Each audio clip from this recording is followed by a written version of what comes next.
Pasukan Rusia bergerak maju menuju perbatasan administratif wilayah Zaporozhye dari timur setelah merebut wilayah strategis Velikaya Novosholka di Republik Rakyat Donetsk, DPR. Demikian pernyataan Vladimir Rogov, Ketua Komisi Kamar Sipil Rusia untuk Kedaulatan, Proyek Patriotik, dan Dukungan bagi Veteran, kepada kantor berusia Rusia, TASS, 29 Januari waktu Moskow. Pasukan Rusia bergerak maju dari komunitas Velikaya Novosholka yang direbut menuju wilayah Zaporozhye, khususnya di area cagar alam Balka Severnaya. Rogov mengatakan kepada TASS sebelumnya bahwa penghancuran garis pertahanan strategis tentara Ukraina di dekat Velikaya Novosholka di Republik Rakyat Donetsk memungkinkan pasukan Rusia maju ke benteng pertahanan musuh utama di wilayah Zaporozhye dari timur dan timur laut.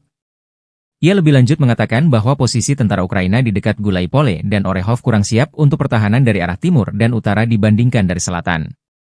Kementerian Pertahanan Rusia melaporkan pada tanggal 26 Januari bahwa unit-unit Brigade Tank terpisah pengawal kelima dari Angkatan Darat ke-36 dan Brigade Infanteri Marinir pengawal ke-40 dari Grup Tempur Timur merebut pemukiman Velikaya Novosholka di Republik Rakyat Donetsk.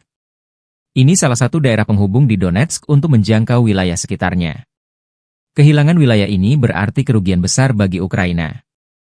Dengan merebut wilayah ini, posisi Rusia di Oblast Zaporizhia semakin kuat. Demikian juga potensi Rusia di Oblast Dnepropetrovsk semakin terbuka.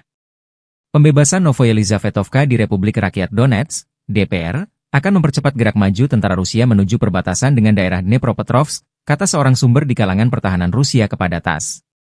Novoyelizavetovka memperluas pangkalan jembatan dan mempercepat gerak maju menuju daerah Dnepropetrovsk, kata sumber pertahanan tersebut.